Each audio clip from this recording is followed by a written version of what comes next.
اور جنت اللہ تعالیٰ کی وہ نعمت ہے کہ لموضع صوت فی الجنت خیر من الدنیا وما فیہا، ایک بالشت جگہ، ایک بالشت پوری دنیا سے قیمتی، جو اللہ تعالیٰ تمہیں بدلہ دے گا، تمہارے احسان کا بدلہ اپنے احسان کی صورت میں، جنت جس کی ایک بالشت پوری دنیا سے قیمتی،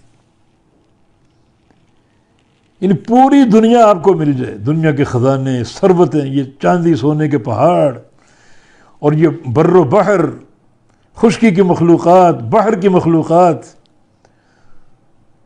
اور پھر جو بھی معادن موجود ہیں، پٹرول اور تیل، سارا آپ کو مل جائے، دنیا کے پلاٹ آپ کو مل جائیں اور سارا آپ فروخت کر دیں، بیچ دیں، کتنی دولت آپ کے ہاتھ آئے گی، اس کا کوئی شمار ہے؟ اور وہ ساری دولت آپ اللہ کو دیں ایک بالشت جنت کی زمین خریدنے کے لیے، تو وہ ساری دولت جو دنیا بیچ کر آپ کو حاصل ہوئی، اس دولت کے عوض آپ جنت کا ایک ٹکڑا ایک بالشت کے برابر نہیں خرید سکتے۔ خریدنا چاہتے ہو تو حل جزاء الاحسان الا الاحسان، دنیا میں احسان کرو، عمل صالح کرو، ہر عمل پر مہر ہو، نبی علیہ السلام کی اتباع کی اور آپ کی سنت کی پیروی کی، تو اللہ تعالیٰ پھر احسان کی صورت میں بدلہ دے گا۔ جو آپ کا دنیا کا احسان ہے، اللہ تعالیٰ آخرت کا احسان کیا دے گا؟ جنت آپ کو عطا فرما دے گا۔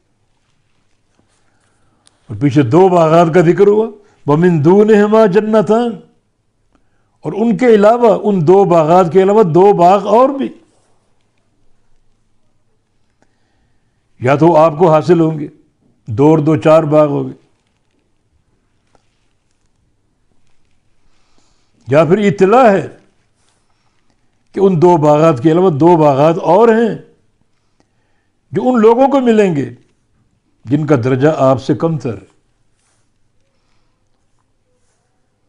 انتہائی اعلیٰ درجہ کیا تھا؟ وَلِمَنْ خَافَ مَقَامَ رَبِّهِ جَنَّتَانِ، رب تعالیٰ کے مقام سے ڈرنے والے، قیامت کے روز اللہ کے سامنے کھڑا ہونے سے ڈرنے والے، ہمیشہ اللہ کی نگرانی سے ڈرنے والے، ان کے لیے وہ باغات تھے جن کی نعمتیں آپ نے سنی اور پڑھی، کیا کچھ ان کو ملے۔ ان کے علاوہ دو باغ اور تیار ہیں، یہ تو اللہ تعالیٰ انہی کو دے گا، دو اور دو چار باغ ہو گئے، ان کے محاسن آگے آ رہے ہیں، یا پھر یہ ان لوگوں کے لیے جو ان سے ذرا کم درجے کے ہیں۔ جو پہلے دو باغ ہیں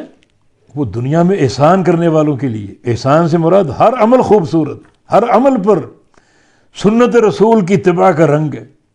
سنت کا نور ہے، ان کا وہ بدلہ ہے۔ باقی ان کے علاوہ دو باغ اور ہیں، فَبِأَيِّ آلَاءِ رَبِّكُمَا تُكَذِّبَانِ، رب تعالیٰ کی کس کس نعمت کو جھٹلاؤ گی؟